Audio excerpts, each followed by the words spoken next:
He was just a struggling single dad fixing broken engines in a quiet little town, barely holding his own life together after loss. She was a woman on the run, clutching her injured child, showing up out of nowhere on a cold autumn night. He didn't ask questions. He simply opened the door. What happened next wasn't a miracle. It was something better.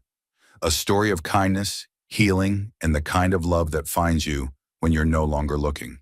Before we begin, if stories like this touch something deep in your heart, if you believe in second chances, quiet heroes, and the unexpected beauty of everyday goodness, then you're in the right place. Subscribe to the channel for more heartfelt stories like this, and let yourself be reminded that even small acts of kindness can change lives in the most extraordinary ways. Now let's begin. Struggling single dad took in a woman and her injured son. The next day, SUVs arrived at his house. The town of Millersville was the kind of place where the trees changed color before the people ever did.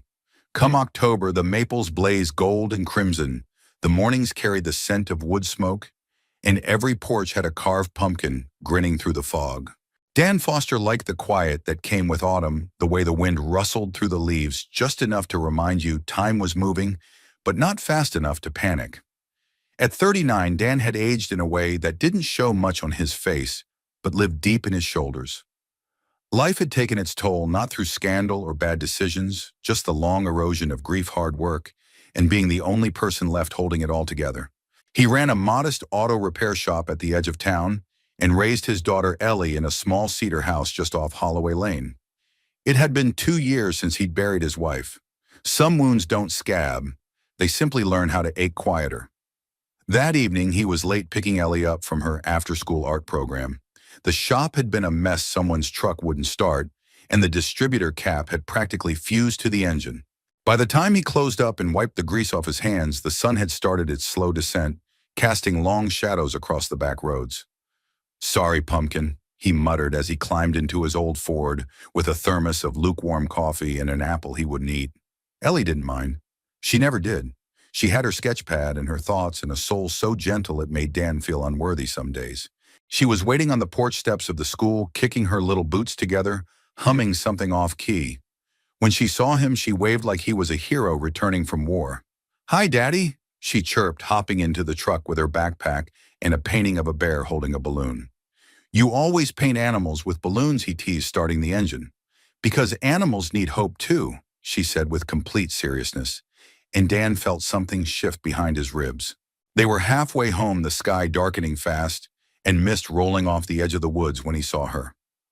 A woman, standing on the side of the road, arms wrapped tightly around a boy who looked no older than Ellie. The boy was limping. No, he wasn't walking at all, just sagging against her one shoe, missing his socks, soaked and muddy. Her coat was too thin for the weather hair clinging to her face from the drizzle that had started falling without warning. Dan slowed instinctively, then stopped. "Daddy," Ellie whispered, "is she okay?" "I don't know." He set his hand already on the door handle. "Stay in the truck, sweetheart."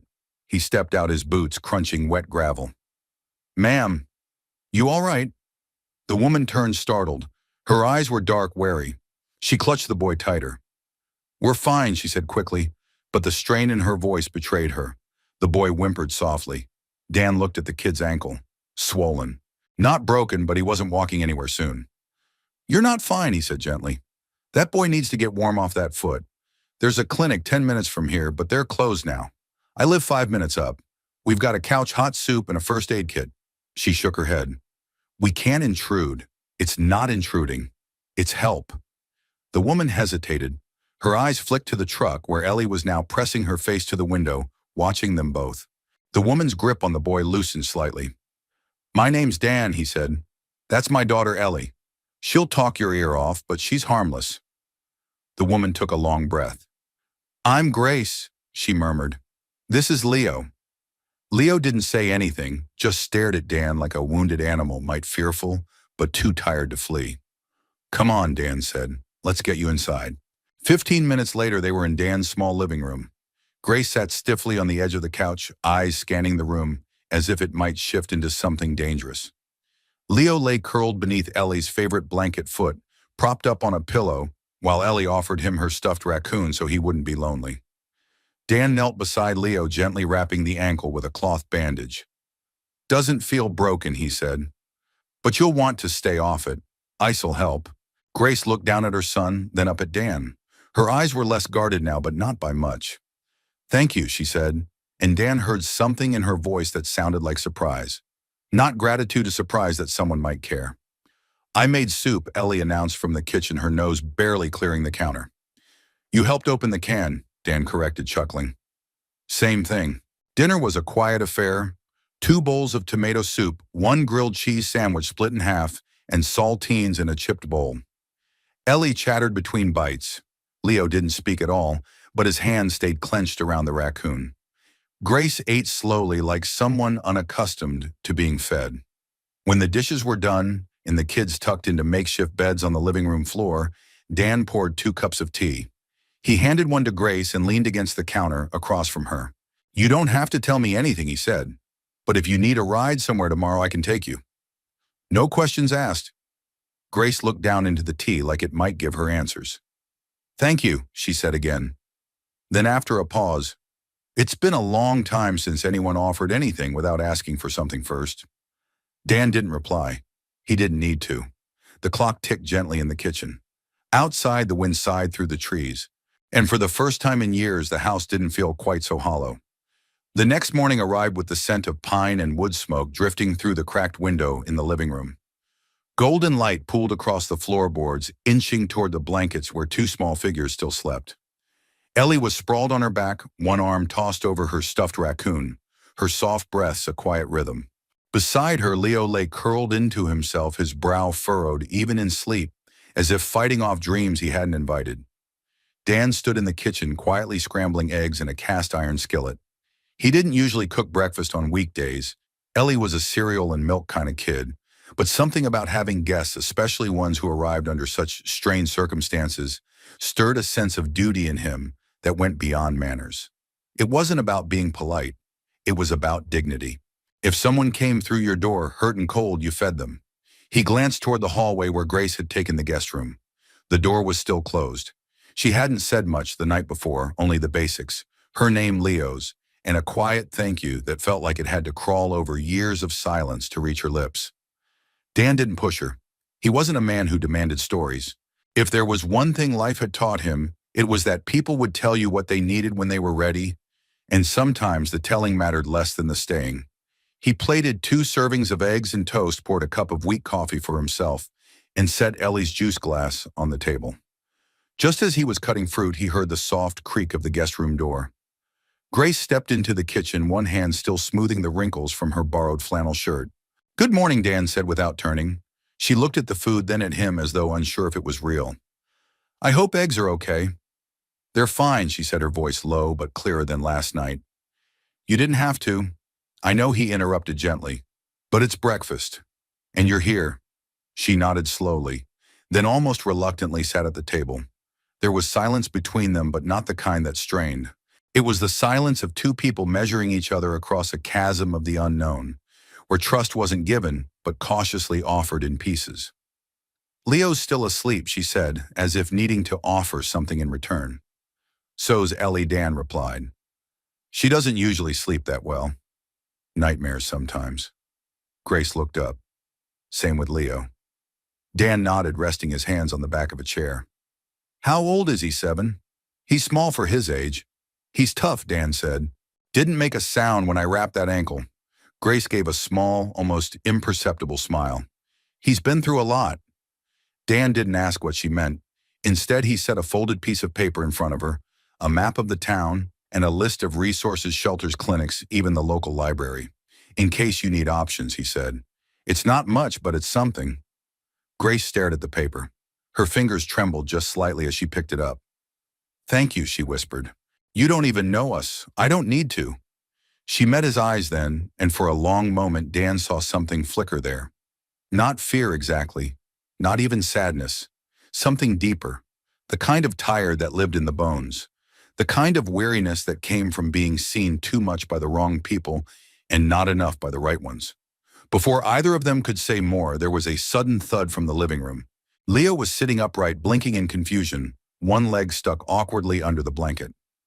Ellie, already awake, scrambled to her feet. "Don't move," she cried. "Your ankle." Leo looked down, dazed. "Where? Where are we?" Dan knelt beside him, voice calm. "You're safe. You're in my house. We brought you here last night because your foot needed rest." "You remember?" Leo blinked again, then nodded. Grace rushed over and sat beside him, brushing his hair from his eyes. "It's okay, sweetheart. We're safe. Just for a little while." Leo didn't say anything. He only looked at Ellie, who held out the raccoon with both hands. "You dropped him." Leo took it wordlessly and hugged it to his chest. Later that morning, Dan drove into town to pick up a proper ankle brace and some children's pain reliever. Grace had insisted he didn't need to, but he waved her off. When he returned, the house was quiet except for the soft sound of Ellie reading aloud. Dan stood for a moment in the doorway to the living room and listened.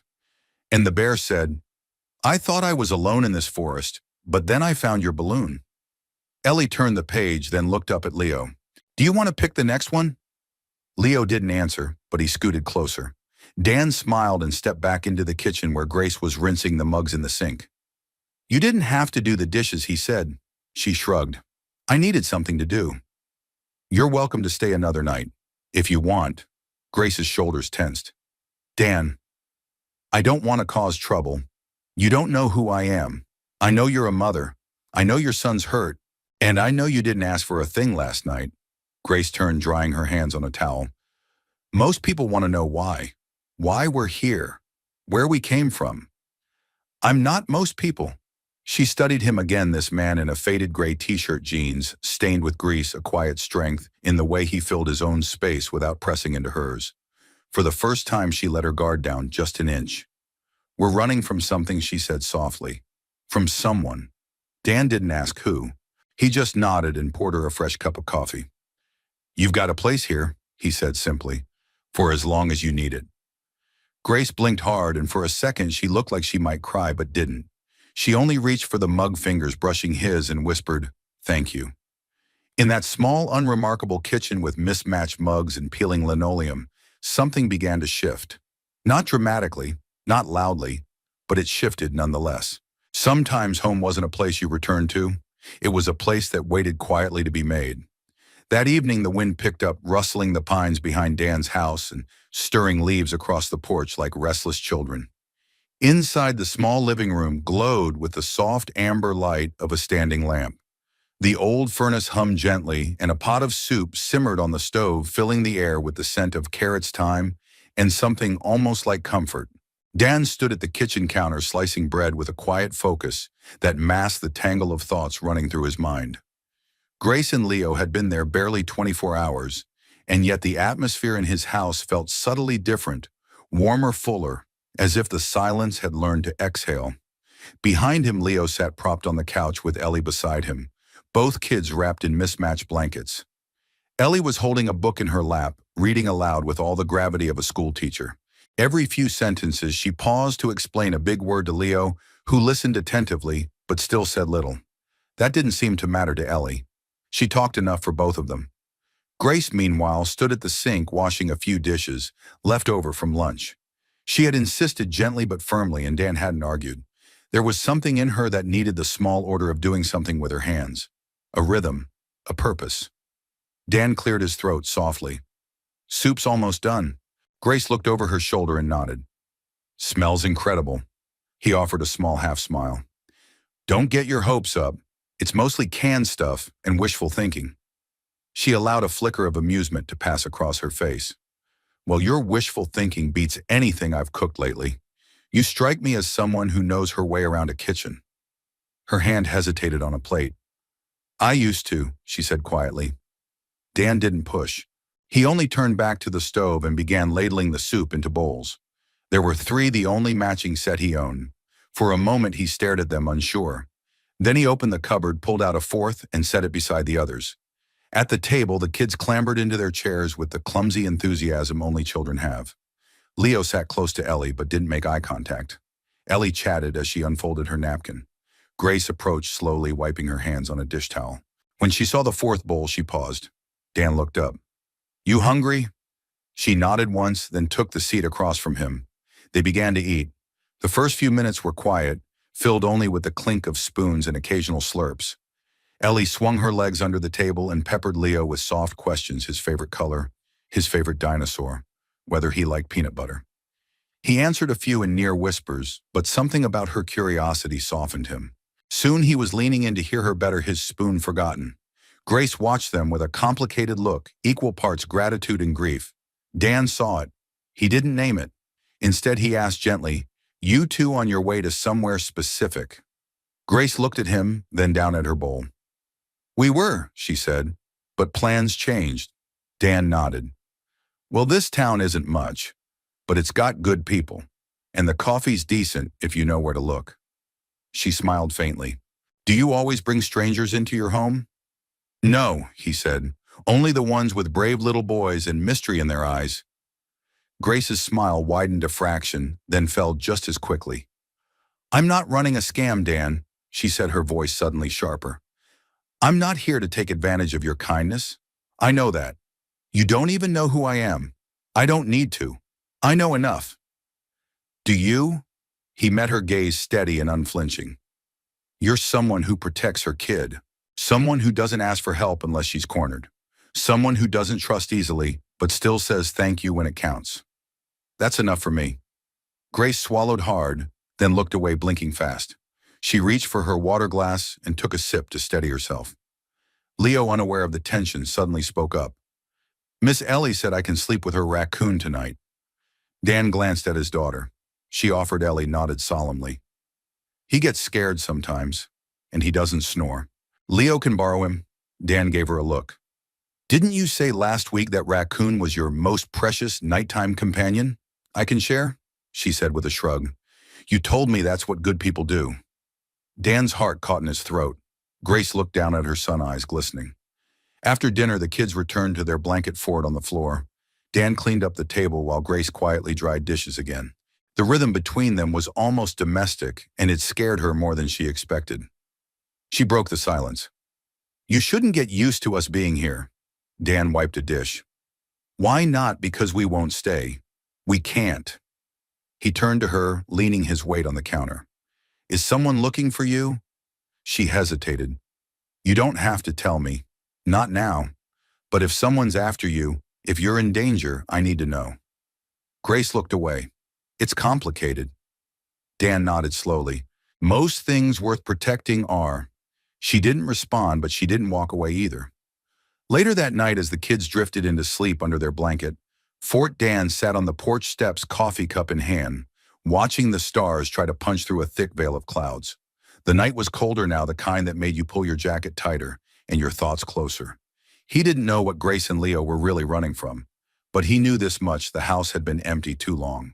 And something about that woman and the quiet boy who hadn't smiled until Ellie handed him a raccoon made the place feel like home again, if only for a little while. The morning began with the low rumble of tires crunching gravel, an unfamiliar sound on Holloway Lane, where the loudest thing most days was the creak of Dan's porch swing or the occasional deer rustling through brush. Dan had just stepped out to check the mailbox when he heard it: 3 large black SUVs gliding slowly down the road, windows tinted, moving with the precision of a funeral procession. He froze, squinting toward the tree line. These weren't local vehicles. Too polished. Too uniform. Something in his gut turned cold. Inside the house, Grace was folding the blanket Leo had used the night before. The boy was still asleep, one arm flung across Ellie's raccoon. The children's breathing filled the silence like a lullaby. Dan re-entered the house and locked the door behind him. "Grace," he said quietly. She turned. His face told her everything. She didn't ask. She didn't need to. Instead, she moved faster than he'd seen her move before, straight to the kids. She knelt by Leo, smoothing his hair once, then stood and faced Dan. "They found us." "Who?" he asked, stepping closer. She shook her head. "Not here. Not now. You need to let them in." "Grace, I'm not letting. They won't hurt you," she said. "They're not here for you." Dan stared at her, trying to read between the panic in her eyes and the control in her voice. He opened his mouth to respond, but the knock came first, sharp, firm, authoritative. She drew a breath and opened the door herself. 3 men in black suits stood on the porch, their posture, crisp movements deliberate. Behind them, the SUVs idled. The tallest man spoke first, eyes flicking to Dan briefly before settling on Grace. Ms. Hathaway. Dan's eyes shifted to Grace. She didn't flinch. You've been gone 8 days, the man said. We're here to escort you and your son home. Dan's world tilted. Wait, Hathaway, he echoed. As in, Hathaway Industries. Grace finally looked at him. Her voice was low, steady. My family. Dan stepped back stunned. His mind raced. Hathaway Industries, one of the largest private conglomerates in the country. Real estate, technology, philanthropy, headlines, Fortune magazine. Grace, was that Hathaway? The suited man stepped forward. We appreciate your assistance in keeping Ms. Hathaway and her son safe. However, her presence is required immediately for security and legal matters. Grace held up a hand. Give me 5 minutes. The man hesitated. Ma'am, 5 minutes, she repeated. He stepped back without a word. Grace closed the door behind her and leaned against it for a moment. Then she looked at Dan. I'm sorry I didn't tell you. He ran a hand down his jaw, still trying to catch up. You're one of those Hathaways.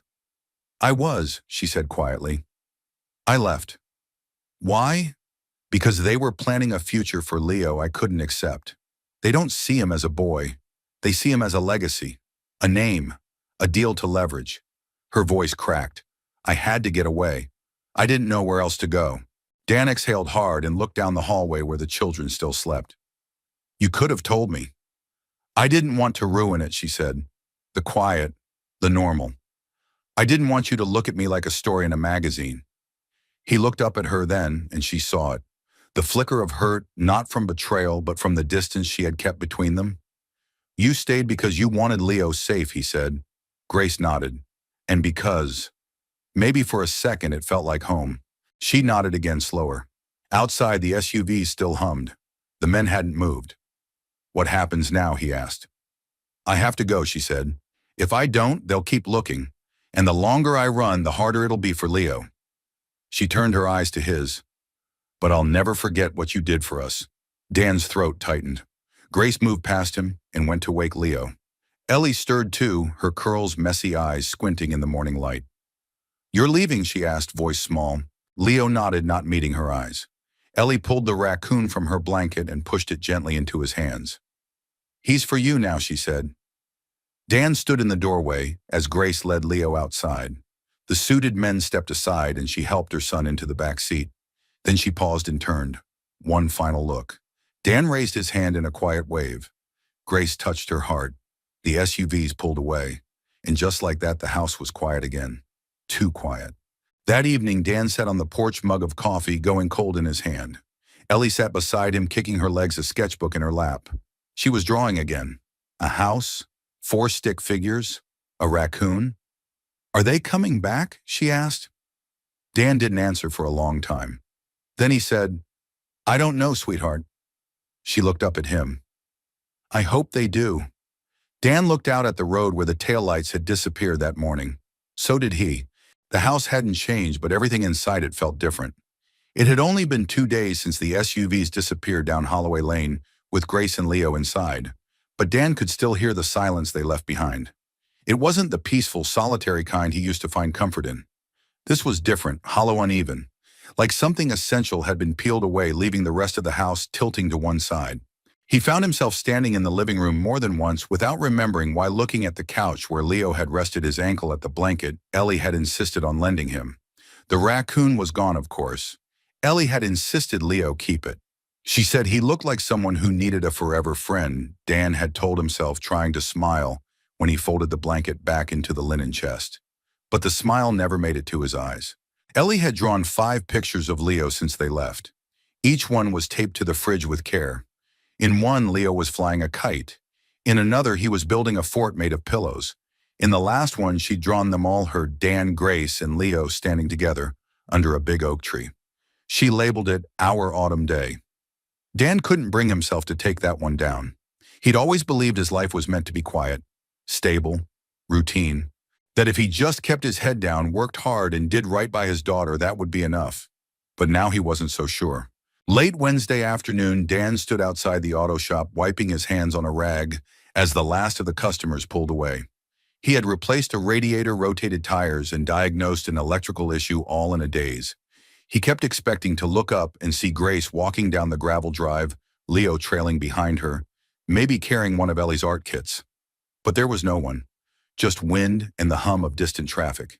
He leaned against the garage door, squinting at the clouds moving in. A storm was coming, the kind that crawled in quiet and then thundered when no one was ready. His phone buzzed in his pocket. A text. From Ellie's teacher. Ellie was quiet today, seemed distracted. Just wanted you to know. Dan sighed. He wasn't surprised. When he picked her up that evening, Ellie climbed into the truck without a word. She clutched her sketchbook to her chest like it was a shield. "You okay, Pumpkin?" he asked gently as he started the engine. She shrugged. "My stomach doesn't feel good." Dan knew that kind of ache, the kind medicine couldn't touch. At home, she sat at the table drawing, while Dan reheated leftover stew. When he set her bowl down, she didn't touch it. She just flipped her sketchbook closed and stared out the window. "Do you think Leo got my letter?" she asked quietly. Dan had almost forgotten Ellie had insisted on writing him a note the morning after they left. She drew a heart and wrote, "You can come back when you feel better." "I'm sure he did," Dan replied, "and I bet it meant a lot to him." She nodded but didn't smile. "'Cause if they're rich, maybe they don't get mail like us. Maybe they only get important grown-up letters." Dan sat across from her, resting his elbows on the table. "I think the most important letters are the ones that come from kids who care." That earned him a half smile, the kind that took effort. After dinner, while Ellie took her bath, Dan wandered into the living room and stood by the window. Dusk had fallen, casting long shadows across the yard. The pine trees swayed with the wind, whispering secrets he couldn't hear. His gaze drifted to the small folded note on the windowsill. Grace had left it before she got in the SUV. He hadn't opened it right away, unsure why. Maybe he'd been afraid of what it might say or not say. Now he unfolded it carefully. "Dan, I don't know how to thank you for what you gave us. It was only 2 nights, but it felt more like a pause in the chaos I didn't know I needed. You didn't ask questions and you didn't run when you found out the truth. That meant more than I can say. I don't know if or when we'll see you again, but please know that what you gave Leo, normalcy, friendship, safety, was a gift I could never repay. I hope you keep that porch light on, just in case." Grace. Dan let out a slow breath and folded the note, sliding it into the drawer beside the couch. He'd never been one for hope, not really. Hope to him had always felt like walking a tightrope without knowing if the other side was real. But somehow that note, those words felt different. They didn't promise anything, but they opened a door. And he realized he didn't need certainty. He just needed possibility. That night after Ellie fell asleep, Dan stayed up late fixing a wobbly leg on the kitchen table. The task didn't need to be done that night, but he did it anyway. Part of him wanting to keep his hands busy, the other part wondering what Grace might have thought of this odd little house if she'd stayed longer. The next morning he made pancakes for Ellie. She blinked in surprise. "We never have pancakes on Thursdays." Dan smiled. "Well, maybe today's special." Ellie chewed thoughtfully. "Like when Grace made us pancakes." Dan's hand paused on the syrup bottle. She looked up at him. "Do you think she'll come back, Daddy?" He took a breath, steady and quiet. "I think sometimes people find their way back to the places they felt safe." Ellie nodded and took another bite. Later, as Dan washed the dishes, he looked out the kitchen window toward the long, empty road that curved behind the trees. He didn't know if he'd see her again, but he found himself hoping. And that he realized was something new. Something Grace had left behind, not in words or gestures, but in the air itself. Not an ending. Just a pause. Saturday came with a sharp chill, the kind that lingered in your bones, no matter how high the sun rose. Dan pulled his flannel tighter as he crossed the short distance from the house to the shop out back. The shop was quiet this time of morning. Tools lined up on the bench, the faint smell of motor oil clinging to the air like a familiar song. He needed the quiet today, the kind that let his hands work while his mind wandered. A carburetor sat in pieces in front of him, an old customer's 1987 Ford Ranger, waiting patiently in the corner bay. Dan worked with the same calm rhythm he always had, but his thoughts kept drifting to Grace, to Leo. To that moment the SUVs rolled away and took something with them he hadn't even realized he'd come to rely on. He hadn't heard from her. He didn't expect to. People like Grace Hathaway didn't exactly text on a whim or drop by with a casserole. Still, some part of him, an irrational, hopeful part, kept checking his phone, half expecting a message, a missed call, something. Instead, he got a knock. Not at the shop door, but at the front of the house. He wiped his hands, grabbed a rag, and walked out toward the porch, where Ellie was already peeking through the front curtain. "Daddy," she said in a whisper. "It's a fancy lady." Dan raised an eyebrow and stepped onto the porch. Standing there dressed in smart but understated business attire was a woman in her early 40s. Not Grace, not even close. Her hair was pulled back into a neat bun, and her expression was professional, almost unreadable. "Mr. Foster," she asked. He nodded cautiously. "That's me." She extended a hand. "I'm Margaret Whitmore. I work with the Hathaway family." Dan's jaw tightened, but he kept his tone even. "Is Grace all right?" "She's fine," the woman said quickly.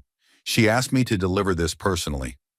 She handed him an envelope, thick ivory-colored, embossed with the Hathaway family crest. Dan stared at it without moving. Margaret hesitated. "There's also a gift. Something from the family." A small gesture of appreciation. Dan finally looked at her. Appreciation. She motioned toward the curb. Parked at the edge of his gravel drive was a brand new state-of-the-art truck. Midnight blue. Polished chrome. Windows so clean they reflected the sky.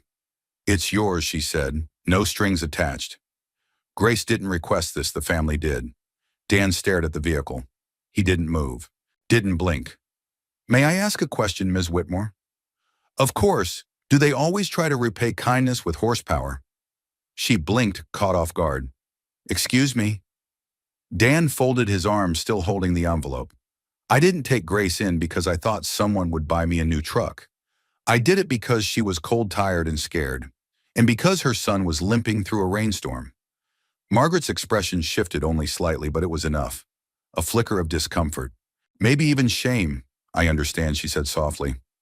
"No, I don't think you do," Dan said, his voice low. "Your world operates on contracts and gifts and tokens of gratitude. Mine runs on something simpler. You help because someone needs it. Not because they're famous, not because there's something in it for you. Just because it's right." He looked at the truck again, then back at her. "Tell the family thanks," he said. "But I don't need it. What I got out of those 2 days can't be bought. And I think Grace knows that." Margaret nodded slowly, then extended her hand once more. "I'll pass your message along." Dan shook it. "Safe travels." She left without another word, the expensive shoes on her feet somehow sounding louder than they should have against the gravel. The SUV that brought her whisked her away, and the sleek new truck remained behind, idle and untouched. Dan stood on the porch a long time. Ellie joined him, hugging his leg. "Was that about Grace?" In a way, he murmured. "What's in the envelope?" He hadn't opened it yet. Now with her small eyes on him, he tore it gently. Inside was a letter, handwritten.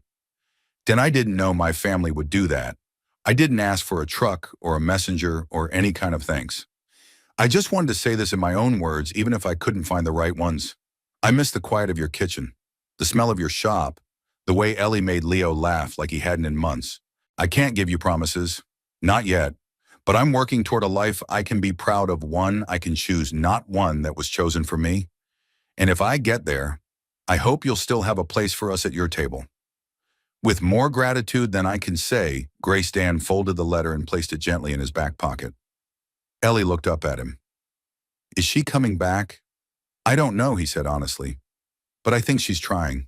They stood together for a moment longer, the autumn breeze curling around them, rustling the pine needles and carrying with it a whisper of something hopeful. Then Ellie pointed to the new truck. "Can I at least sit in it before you give it back?" Dan laughed. "Yeah, kiddo.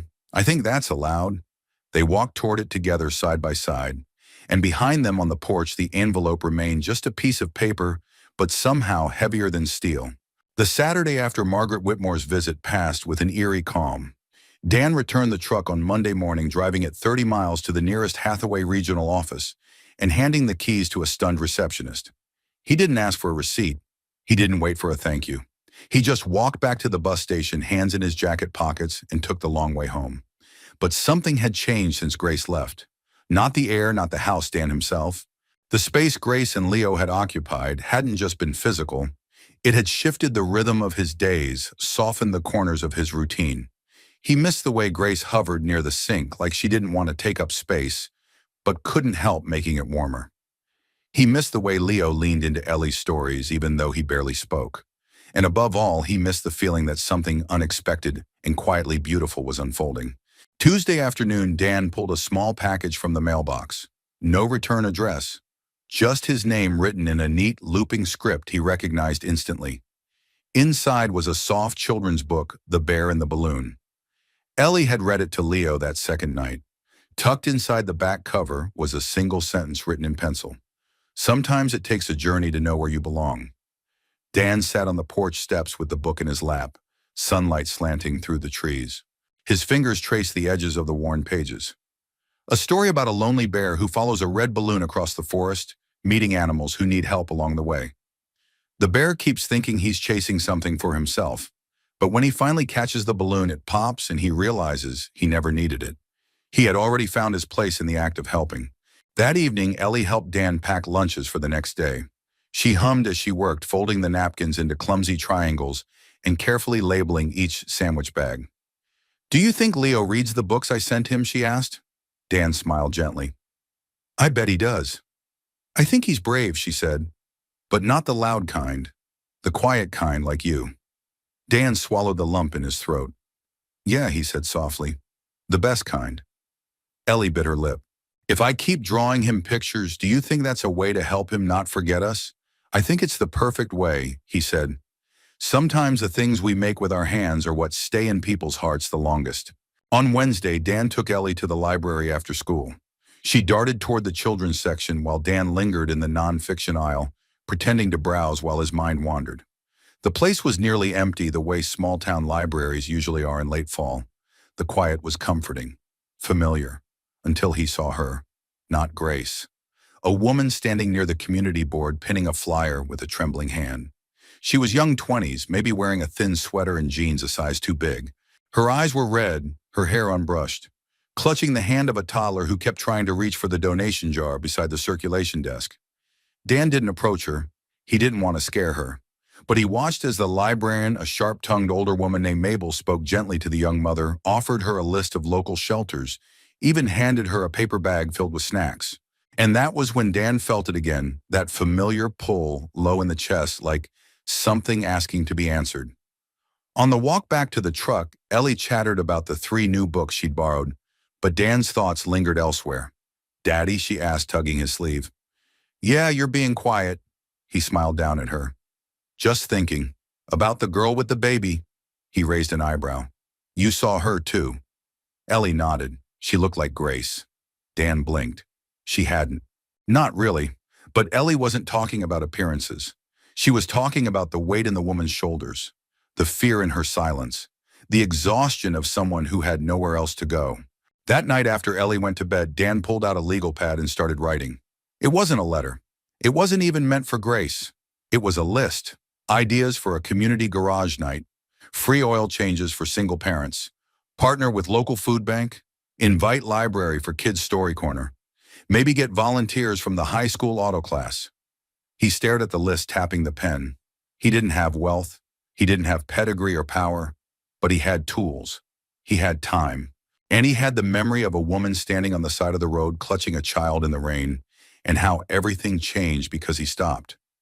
Dan didn't know if Grace would ever come back, but what she'd left behind, her gratitude, her bravery, her story had planted something, not longing, not regret, purpose. 2 days later, Dan stood in the kitchen, sipping coffee when Ellie raced in from the porch, breathless. "There's a lady at the bakery," she panted. "Miss Carla said she looks like a movie star, but acts like a friend." Dan frowned. "What do you mean she's helping hand out cookies to the kids whose moms are in the shelter?" "She didn't say her name, but she has Leo's raccoon in her bag." Dan felt the cup slip slightly in his hand. He didn't run. He didn't rush. He just nodded, reached for his jacket, and told Ellie to put on her shoes. They walked down the block to the bakery, small, warm, packed with the scent of cinnamon and butter. And there, standing near a tray of sugar cookies, her sleeves rolled up, hair tied back, was Grace. No security, no press, just her. She turned at the sound of the bell. Their eyes met.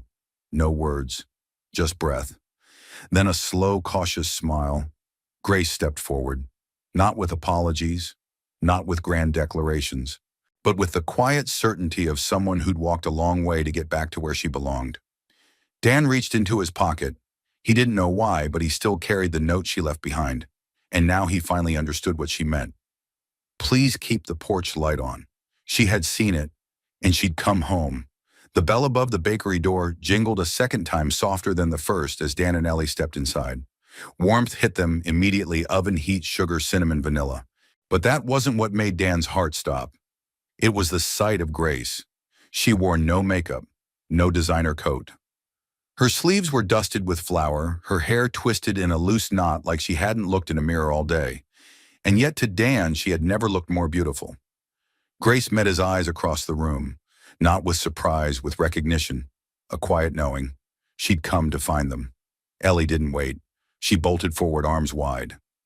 Grace! Grace crouched just in time to catch her wrapping Ellie into a flowery embrace that made a few sugar cookies tumble from the tray beside them.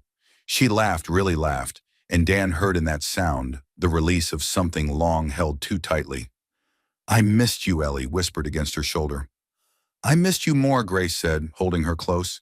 Dan stood still, taking it all in the small, bright room full of children nibbling cookies, a few tired mothers sipping coffee in the corner. Grace smiling through tears, and something else, something unspoken.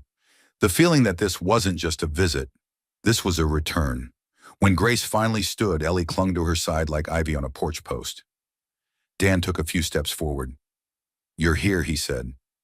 I am. How long? Her voice caught a little. As long as you'll let me be. He swallowed hard. That sounds like more than just a stopover. Grace looked around at the bakery, at the kids, at the modest faces full of struggle and strength. It's not a stopover anymore, she said. I think I've done enough running. Dan nodded slowly. What happened? She exhaled. After I left, the pressure came down hard. My father wanted me to go public, hold a press conference, assure investors I was back in control. She smiled faintly. I declined. Was that allowed? Grace laughed dryly. Not exactly. But the beauty of stepping down is that no one can fire you. Dan raised an eyebrow. You walked away. I handed over my shares to my brother, she said. He always wanted the power. Let him have it. Dan studied her. There was no bitterness in her tone, only clarity. I didn't want Leo growing up with nannies and boardrooms and whispered negotiations about his future, she continued. I wanted him to grow up with his future, not as someone else's idea of one. He nodded. And now I'm setting up something small, she said. A foundation, local, real, women and kids in crisis. I figured if someone hadn't opened their door to me when I needed it, I don't know where we'd be. Maybe I can be that door for someone else. Dan looked at her for a long moment. You already are. Grace's eyes glistened, but she didn't look away. A child tugged her sleeve. Grace turned briefly to help the little girl grab a cookie from the top of the tray. It was such a simple act, so instinctive, so unguarded, that Dan felt something tighten in his chest. She wasn't just passing through anymore. Later that afternoon, the three of them walked back to Dan's house together. Leo wasn't with her. He was at a local day program, but she assured them he'd be thrilled to see Ellie again. He carries that raccoon everywhere, she added with a smile. Even sleeps with it on his chest like a seatbelt. Ellie beamed. At home, Grace stepped inside slowly, like she was testing the shape of her own memory. Her eyes lingered on the corner where Leo had laid with his ankle propped, on the kitchen table where she'd once dried dishes, on the chair where Dan had sat quietly listening, never demanding more than she could give. Dan noticed. Every glance, every pause. Not much has changed, he said. She turned toward him.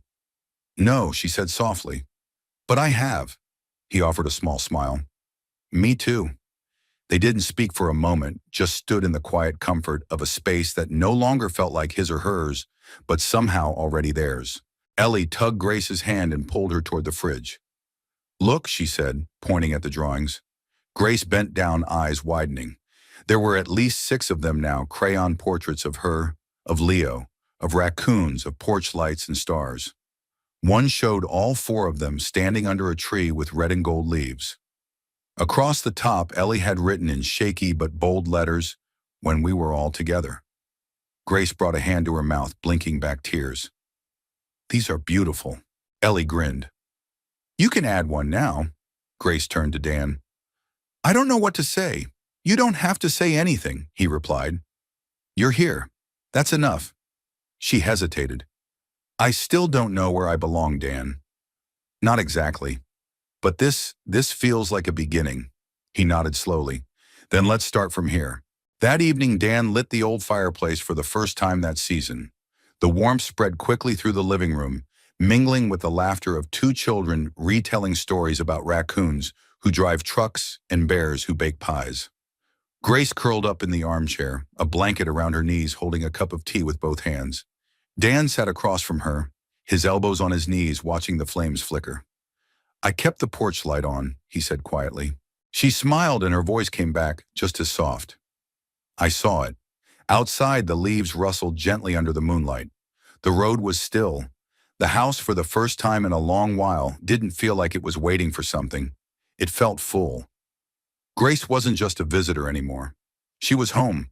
The following week moved differently, less like a routine, more like a rhythm. Not fast, not slow, just steady, measured, full of the kinds of small, meaningful things Dan hadn't realized he'd been missing. Grace and Leo didn't just blend into his and Ellie's lives. They reshaped them. Morning routines shifted, meals stretched longer. Laughter returned to corners of the house where it had long been quiet, and yet none of it felt forced. No one claimed space, they simply offered it, and the others stepped in. On Tuesday morning, Ellie stood in the hallway, brushing Leo's hair with a focus so intense Dan dared not interrupt. The little boy sat cross-legged on the rug, eyes on the raccoon in his lap, letting her fuss. "You have too many cowlicks," she muttered, frowning. "It's like brushing a porcupine." Leo gave a half smile. "Sorry, don't be," she said. "Porcupines are cool." Dan watched from the kitchen doorway, coffee in hand, heart tugging in that quiet way it did now every time he saw them together.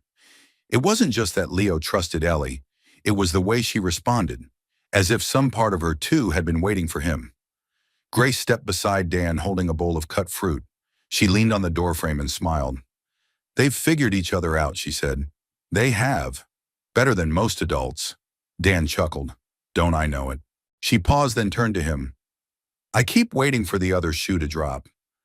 "What do you mean, this piece, this house, the way it feels? It doesn't make sense to me. I spent so long running from a life that wasn't mine. I don't quite know what to do with one that fits." Dan took a slow sip from his mug. "Maybe it doesn't have to make sense. Maybe it just has to be." She studied him for a moment, her eyes soft, searching. "Do you ever stop saying exactly the right thing?" He gave a wry grin. "Only when I don't realize I'm saying it." That afternoon, the four of them piled into Dan's beat-up Ford, Ellie and Leo in the back, chattering about fall leaves and apple cider. Grace riding shotgun with a thermos of hot cocoa between her knees. They were headed to the town's autumn harvest festival, something Dan used to avoid. Too many people. Too many reminders of the life he'd once had and lost. But this year was different. They arrived to pumpkin-lined walkways and music drifting from a folk band by the gazebo. Booths lined the square, homemade crafts, pumpkin pies, jars of honey with labels handwritten by second graders. Children darted between hay bales while parents sipped cider and swapped recipes. Grace took Leo's hand. Dan held Ellie's, and for a moment it looked like they had been doing this for years. "Let's do the corn maze," Ellie cried. "Only if you're leading," Dan replied. "Deal." They wandered together, laughter bouncing off the stalks. Dan took a wrong turn and blamed a squirrel. Grace accused him of sabotage. Ellie declared herself the official navigator and got them out in 15 minutes triumphant. Afterward, they shared a funnel cake, powdered sugar coating everyone's fingers and Leo's nose. Grace offered napkins, but Dan simply wiped his thumb across Leo's cheek and smiled. Leo leaned into him without hesitation. It was such a small moment, quick, easy, natural. But Grace saw it. She caught Dan's eye and held it. Not with surprise, with gratitude. Leo wasn't just safe here, he belonged. As dusk settled, the four of them sat on a bale of hay, watching the town's annual lantern lighting ceremony.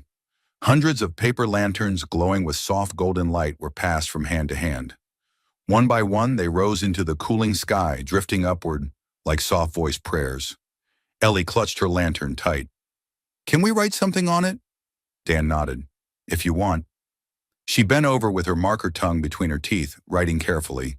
Then she passed it to Leo. He stared at the blank side for a long time. "Can I write thank you?" he asked quietly. Dan's throat tightened. "Yeah, buddy, that's perfect." When their lantern finally lifted into the sky, Dan watched it rise higher than the others. Maybe it was the angle. Maybe it was the timing. Or maybe some things were just meant to stand out. On the walk back to the truck, Grace slipped her hand into Dan's. He didn't say a word. Neither did she. But it was the first time she'd reached for him voluntarily, not out of fear or instinct, but something deeper. It wasn't romance. Not yet. It was something more honest trust. That night back at the house, Ellie and Leo fell asleep watching a movie on the living room floor. Grace covered them with a blanket, tucking the edges in carefully. Dan stood in the doorway watching her. "You're good with them," he said. "I love them both," she replied, brushing hair from Leo's forehead. "And I trust you with him. That's not something I've said about anyone in a long time." Dan stepped into the room, voice low. "What made you come back?" Grace looked up at him, eyes tired but clear. "Because every place I ran to felt like escape. This was the first place that felt like home." He nodded, his voice rough. "Then stay. Not just for the night. Not just for the fall festival. Stay." She stood slowly, meeting his gaze. "Dan, I know we're not perfect, but we're trying. And sometimes trying is enough to build something real." Grace stepped closer.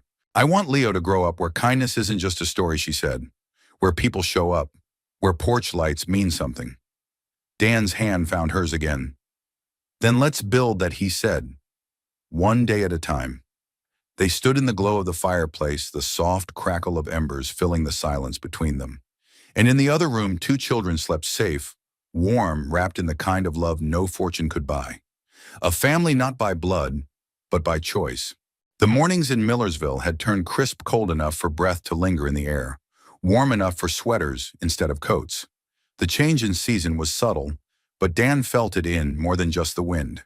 He felt it in the way Grace stood closer to him in the kitchen, in how Leo reached for his hand now when they crossed the street, in the rhythm of 4 toothbrushes instead of 2 by the bathroom sink. They were becoming a family. But even the gentlest bonds require time to strengthen, and sometimes, just as something begins to settle, it trembles under the weight of old fears. It started on a Monday. Leo had a nightmare. Dan heard it before anyone else. The cry wasn't loud, it was strangled, panic, the kind of sound that came from deep inside a child who had learned to suffer quietly. Dan moved fast, crossing the hallway to the small guest room. Grace was already there, arms around her son, murmuring softly, "I'm here, baby. I'm here. You're safe." Leo's chest heaved, his eyes wide and unfocused. Dan crouched beside the bed. "Hey, Leo. It's okay. You're in your room. Nothing bad's here." The boy turned toward him, still shaking. He gripped Dan's shirt with trembling fingers, the way a child might cling to a lifeline. Dan didn't hesitate.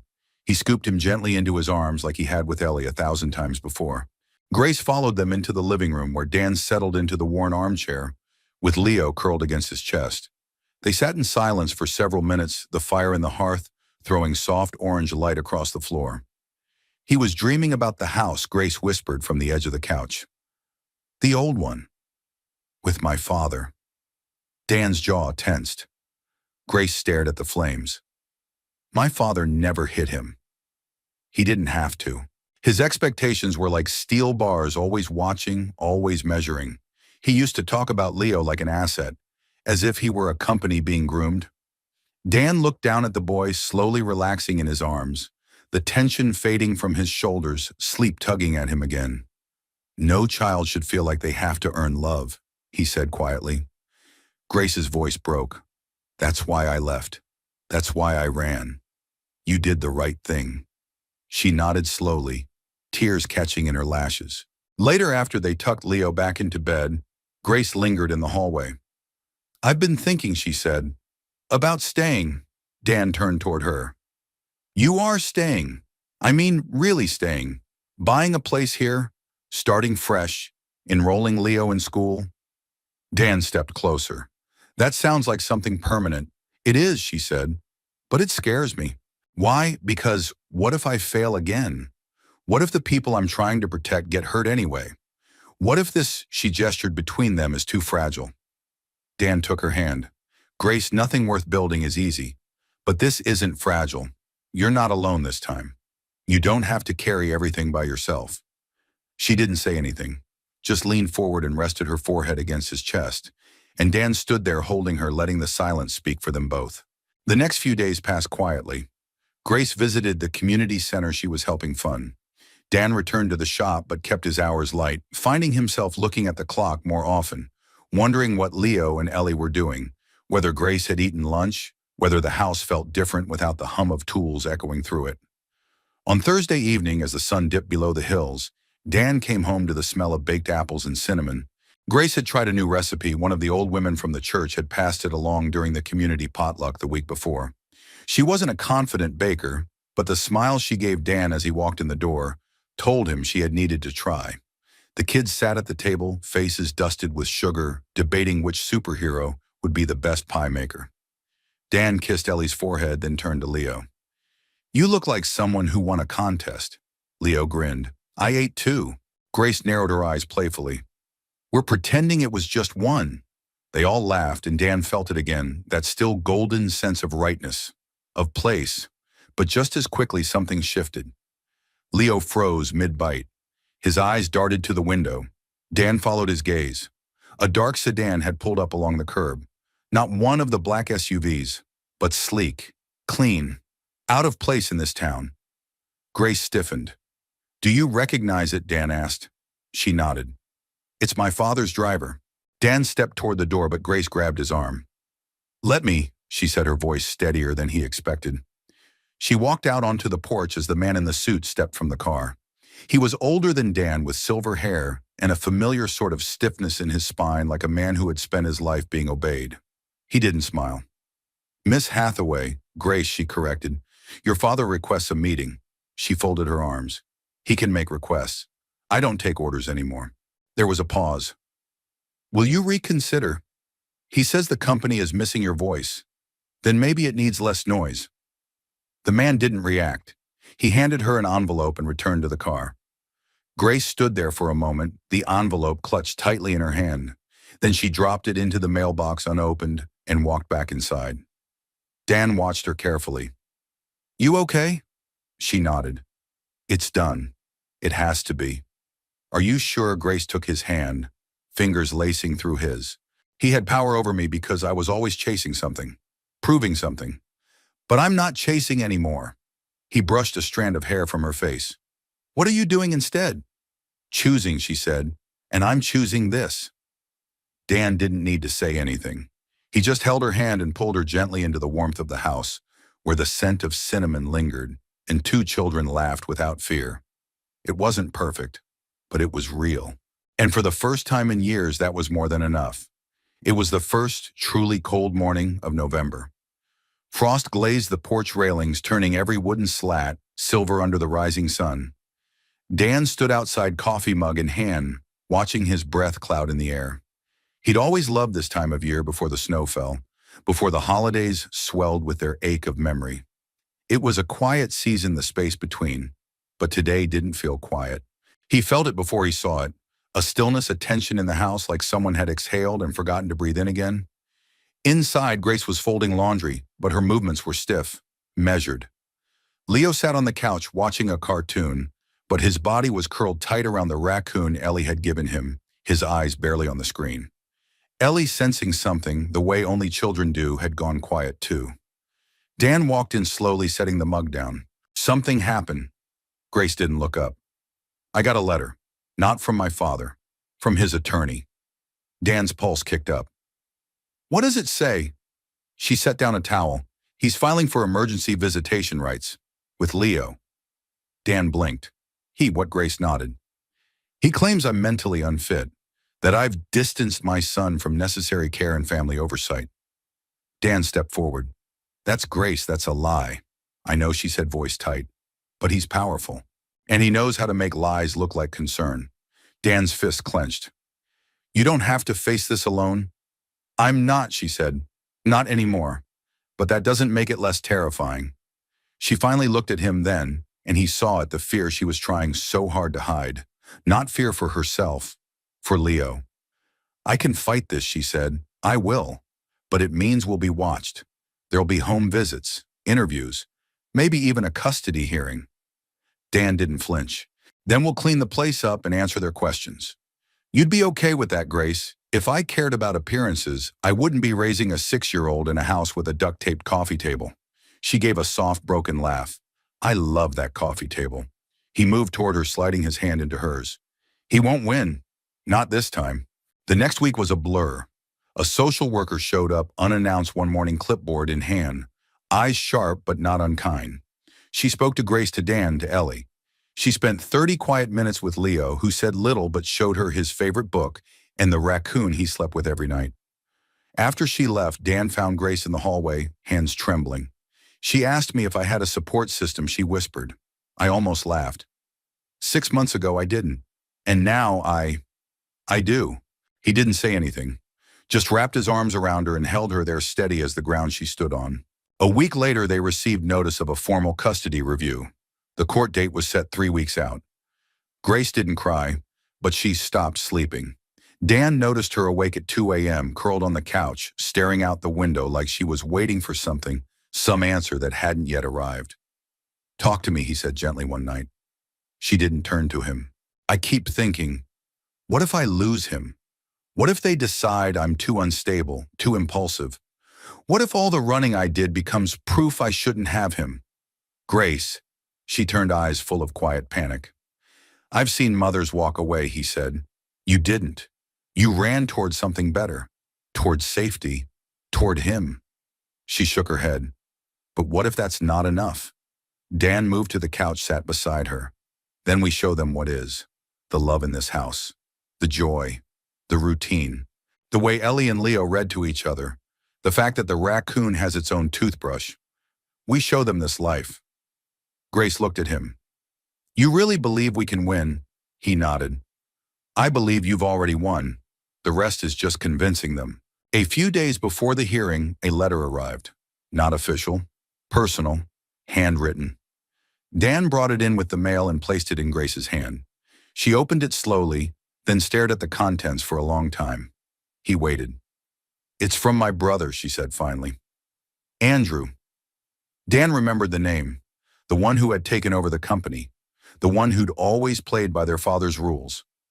He says he wants to testify. For me. Dan's brows lifted. That's unexpected. Grace smiled faintly. Not entirely. Andrew was always loyal, but not heartless. She folded the letter carefully. He says our father has crossed a line, that he wants no part in punishing me for leaving. Dan placed a hand on her shoulder. That changes everything. Grace nodded slowly. Yes, it does.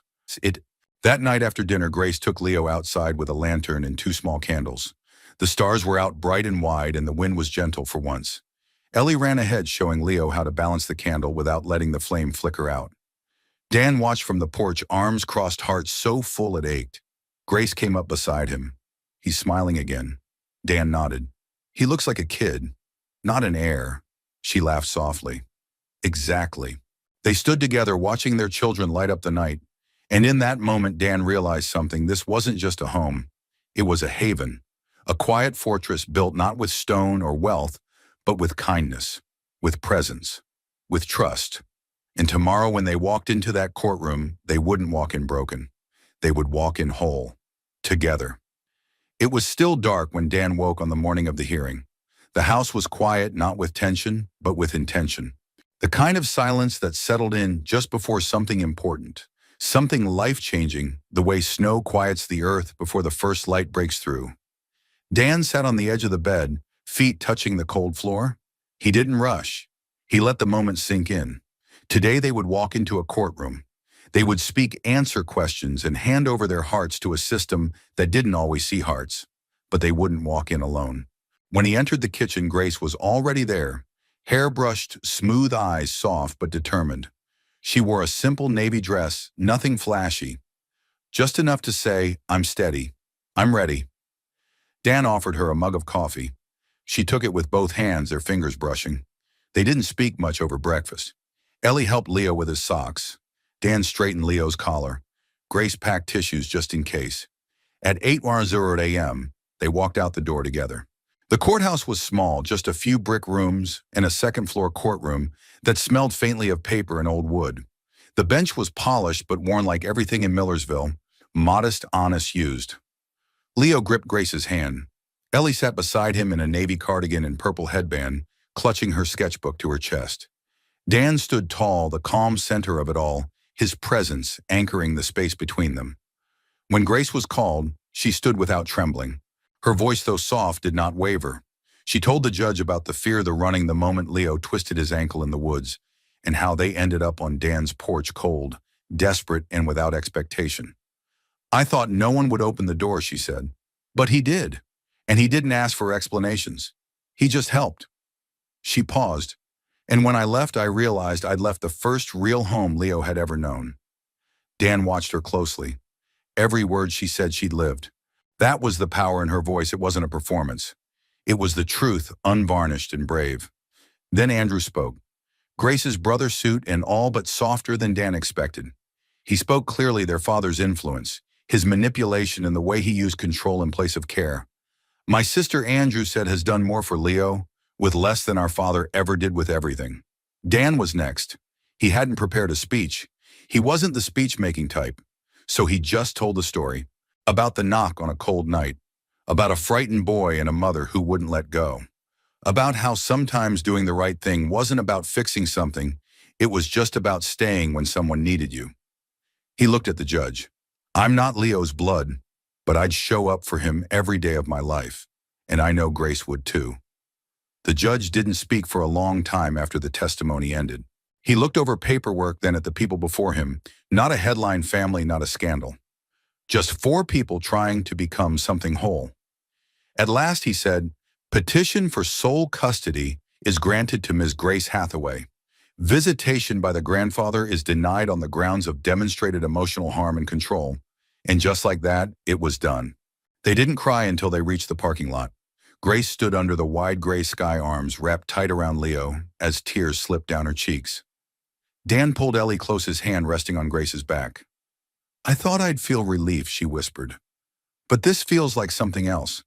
Dan tilted his head. "What a beginning." He smiled. "That's exactly what it is." 2 weeks later, they held a small party in the backyard. Nothing big, just neighbors. A few families from the community center, and Mabel from the library, who insisted on bringing homemade lemon squares, even though no one really liked lemon squares. The kids strung paper lanterns across the fence, and Dan grilled on the porch while Grace poured cider into mismatched mugs. Laughter filled the air like music, and for the first time in a long time, there was no weight hanging between their shoulders.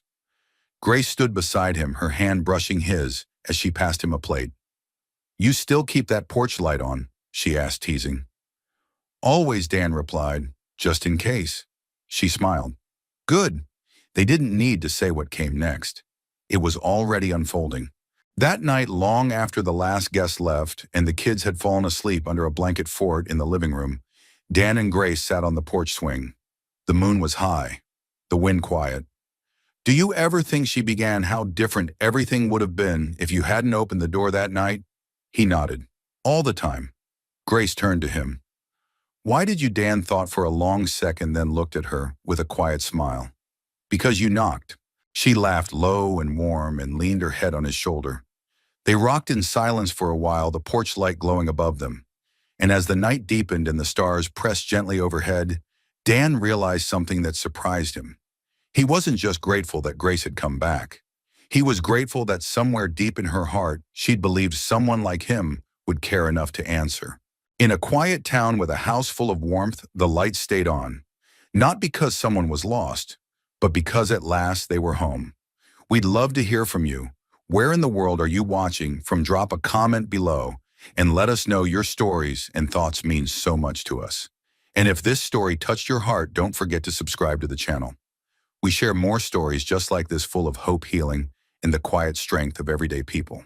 Thank you for watching and spending your time with us today. Until next time, stay kind, stay hopeful, and keep the porch light on for someone who might need it.